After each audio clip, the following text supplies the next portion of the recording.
Halo pemirsa GPR TV, dari Sabang sampai Merauke, dari Begas hingga Pulau Rote.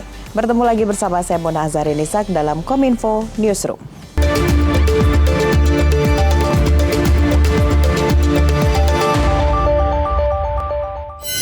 Informasi pertama pemirsa, dalam menanggulangi pandemi COVID-19 di Indonesia akan mendatangkan Paxlovid pada bulan Februari 2022 dan memproduksi Paxlovid pada bulan Maret hingga April 2022. Hal ini disampaikan langsung oleh Menteri Kesehatan Republik Indonesia Budi Gunadi Sadikin. Dalam rangka menanggulangi pandemi COVID-19 di Indonesia, pemerintah telah menyiapkan sebanyak 400.000 obat antivirus COVID-19 buatan Pfizer. Paxlovid yang direncanakan juga akan diproduksi di Indonesia mulai Maret sampai dengan April mendatang. Selain itu, pemerintah juga mendatangkan Paxlovid yang diharapkan bisa tiba pada bulan Februari 2022. Obat-obatan tersebut dikategorikan sebagai obat yang bisa dibeli umum dan bisa dibeli dengan mendapatkan resep dokter maupun melalui perawatan rumah sakit. Hal ini disampaikan langsung oleh Menteri Kesehatan Republik Indonesia Budi Gunadi Sadikin usai rapat terbatas bersama dengan Presiden Joko Widodo. Arahan Bapak Presiden agar dipastikan obat-obatan ini bukan hanya tersedia di puskesmas atau rumah sakit pemerintah, tapi juga tersedia di apotek-apotek. Memang sesuai dengan jenis obatnya. Jadi ada obat mana yang bisa dibeli umum, obat mana yang harus dibeli mendapatkan resep dokter, mana obat mana yang hanya bisa diberikan melalui perawatan rumah sakit.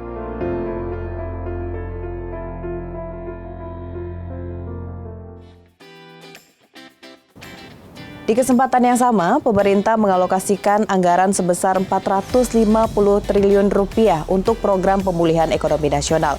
Anggaran tersebut akan digunakan terkait dengan kebutuhan kesehatan, perlindungan sosial, dan fasilitas fiskal untuk beberapa sektor. Terkait dengan kebutuhan kesehatan, perlindungan sosial, dan fasilitas fiskal untuk beberapa sektor, pemerintah mengalokasikan anggaran sebesar 450 triliun untuk program pemulihan ekonomi. Menteri Koordinator Bidang Perekonomian Airlangga Hartarto menyampaikan bahwa pemerintah akan memperpanjang insentif fiskal properti berupa PPN yang ditanggung pemerintah sampai dengan Juni 2022. Selain itu, Airlangga Hartarto juga menyebutkan bahwa program lain yang disetujui oleh Presiden adalah strategi front-loading untuk bantuan sosial dalam rangka perluasan program bantuan tunai untuk pedagang kaki lima, warung, dan nelayan. Bapak Presiden juga tadi telah menyetujui beberapa program yang terkait dengan pemulihan ekonomi nasional. Terkait dengan pemulihan ekonomi nasional ini disiapkan anggaran di tahun 2022 sebesar 451 triliun dan itu terbagi menjadi 3, yaitu untuk kesehatan, perlindungan sosial, dan terkait dengan fasilitas fiskal untuk beberapa sektor ataupun UMKM maupun korporasi.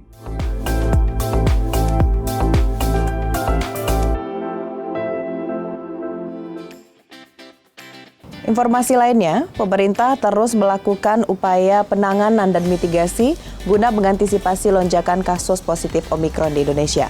Seperti mulai dari akselerasi vaksinasi, penerapan protokol kesehatan, hingga pengetatan mobilitas masyarakat.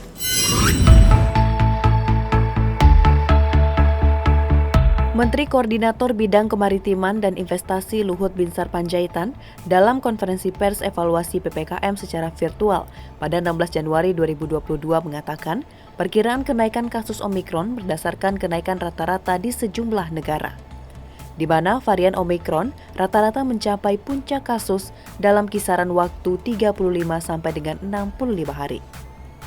Meski demikian, pemerintah akan terus melakukan berbagai penanganan dan mitigasi guna mengantisipasi lonjakan kasus yang akan terjadi, mulai dari akselerasi vaksinasi, penerapan protokol kesehatan, hingga pengetatan mobilitas masyarakat.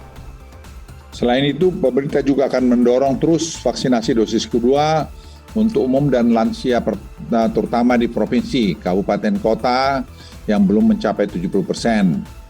Saya mohon khusus kepada seluruh kepala daerah dan pimpinan wilayah di daerah yang dosis 2 umum dan lansia masih berada di bawah 70% untuk mempercepat vaksinasi supaya memberikan perlindungan terhadap varian Omikron.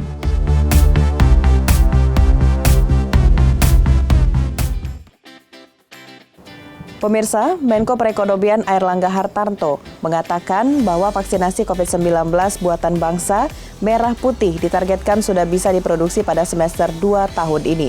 Selain itu, guna mengantisipasi lonjakan kasus COVID-19 akibat varian Omikron.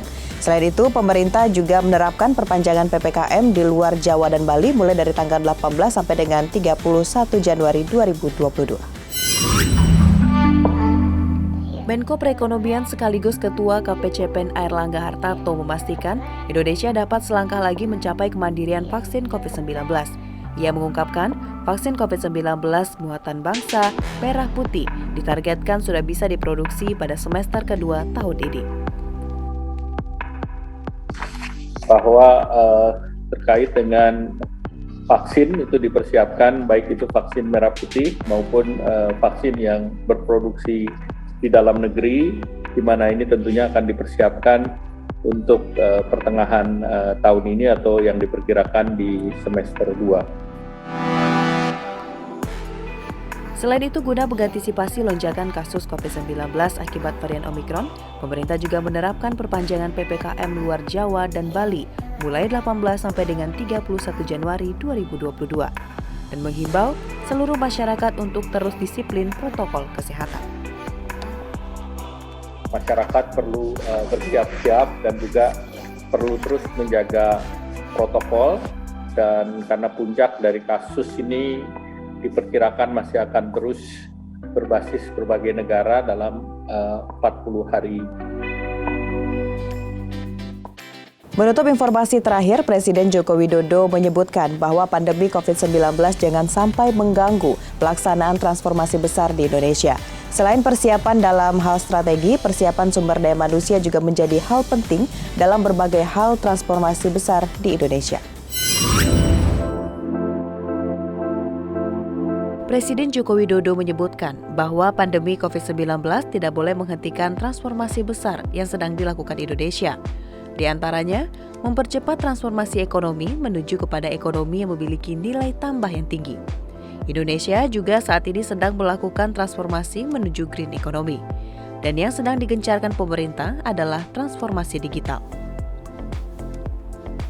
Oleh karena itu, semua pihak harus saling bergotong royong dalam melakukan berbagai kegiatan dalam hal transformasi besar untuk kemajuan Indonesia meski di tengah pandemi COVID-19.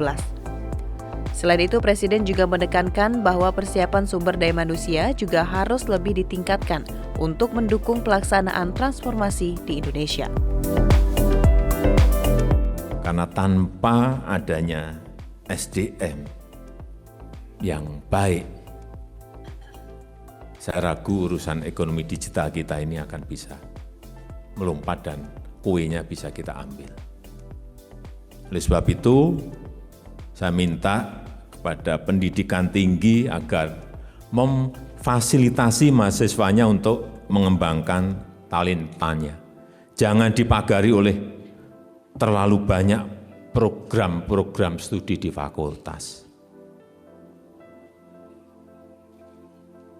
Berikan mahasiswa kesempatan untuk belajar kepada siapa saja, di mana saja.